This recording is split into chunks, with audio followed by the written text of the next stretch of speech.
আপনারা দেখছেন বাংলা এগিয়ে। সামনে 2026-এর নির্বাচন, আবারও একটা নতুন মুখ্যমন্ত্রীর মুখ নিয়ে লড়াইয়ে 5 বছর। সেখানে দাঁড়িয়ে বিগত 5 বছর দেখে আগামী 5 বছরে কি কি উন্নয়ন করা হবে বা করা যায় বলে আপনি মনে করেন একজন সমাজসেবী হিসেবে, যদি বলেন। নমস্কার, আমি আহঙ্গীর শেখ। আমি সমাজসেবী, ফারাক্কার বাসিন্দা। আগামী দিনে আমি ফারাক্কার সবথেকে প্রথম বড় কাজ হচ্ছে বাঁধ পরিকল্পনা। আমাদের যে ফারাক্কায় যে মানুষের যে বাড়িঘর মানে চলে যাচ্ছে, তার জন্য আমি এই কাজটা করতে চাই। তারপরে পরে স্কুল, স্বাস্থ্য, পানীয় জলের কাজ করতে চাই। সবথেকে বড় সমস্যা আমাদের মুখ্যমন্ত্রী যে অগ্নিকন্যা মমতা ব্যানার্জি যে আমাদের বিধানসভায় যে বাজেট অধিবেশন পাস করেছেন, সেই বাজেটে যে লক্ষ্মী ভাণ্ডার একটা বিশাল আমাদের মহিলাদের জন্য বিশাল একটা করে দিয়েছেন। সবথেকে বড় কাজ হচ্ছে তার থেকেও যে 1500 টাকা করে 21 বছরের উপরে যে মানে মাধ্যমিক পাসের 21 বছরের উপরে যে 41 বছর তো মানুষ যে 1500 টাকা করে পাবে। হ্যাঁ, তার যে উন্নয়ন, তার যে মানে পরিকল্পনা, এই পরিকল্পনা নিয়ে আমরা এগিয়ে চলব এবং ফারাক্কা মানুষের জন্য যা যা করার দরকার আমরা সেই পরিকল্পনা আগামী দিনে করতে চলেছি। সবথেকে সমস্যা হচ্ছে পানীয় জলের, স্বাস্থ্য, শিক্ষা, আর সবথেকে বেশি সমস্যা হচ্ছে বাঁধের কাজ।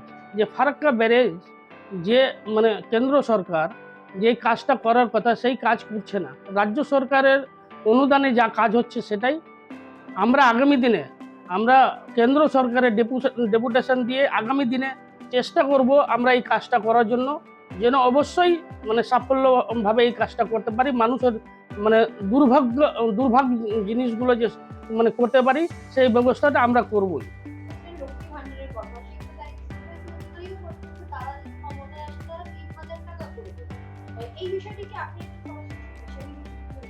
দেখুন, এরা মুখে বলে, আজ অবধি কোনোদিন একটাও কাজ করেনি।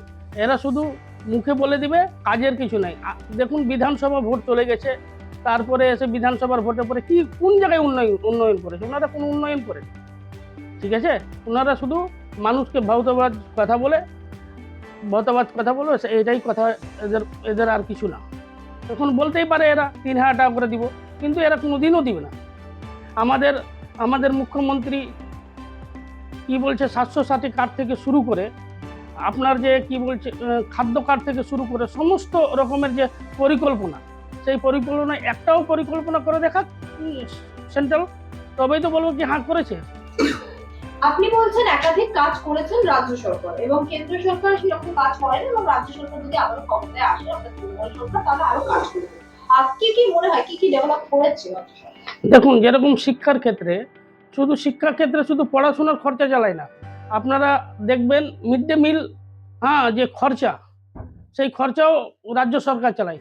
কেন্দ্র সরকার শুধু মুখে বলে দেয় যে আমরা সেই কাজটা করব, কিন্তু এই কেন্দ্র সরকার কোনো কাজই করে না।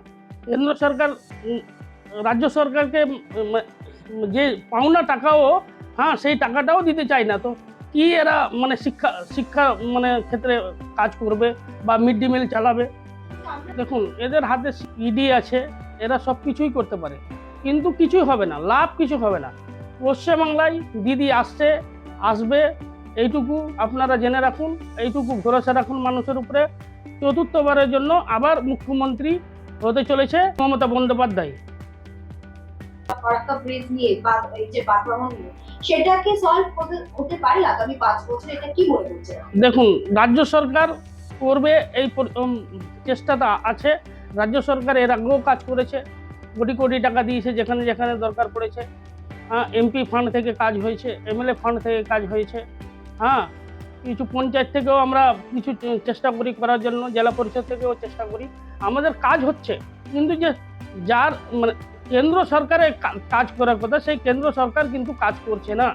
কিন্তু আপনি বলছেন সেখানে দাঁড়িয়ে যদি আপনারা কেন্দ্র সরকারের দ্বারা তাই কাজটা হচ্ছে না, কিন্তু ঘাটাল মাস্টার প্ল্যান নিয়ে একাধিক আমরা প্রকল্প দিচ্ছি, একাধিক টাকা ইনভেস্ট দিচ্ছি, কিন্তু এখন পর্যন্ত ঘাটাল মাস্টার প্ল্যানটা কার্যকরী হচ্ছে না। তো আগে দেখুন, যে ঘাটাল পরিকল্পনায় যে মুখ্যমন্ত্রী যেখানে হাত দেয় সেই কাজটা কিন্তু করে।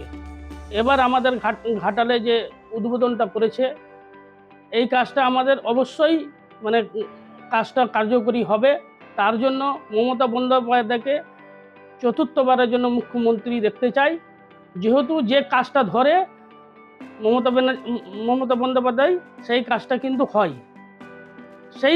সেইভাবেই আমরা আমাদের যদি মানে ফারাক্কায় বাঁধ পরিকল্পনা যদি চতুর্থবারে মানে মুখ্যমন্ত্রী হয়, তো আমরা এই কাজটাও সম্পূর্ণ করতে পারবো। যদি মুখ্যমন্ত্রী মানে শিলান্যাস, এই জন্যই আমরা চাই চতুর্থবারের জন্য মুখ্যমন্ত্রী হোক অগ্নিকন্যা মমতা বন্দ্যোপাধ্যায়।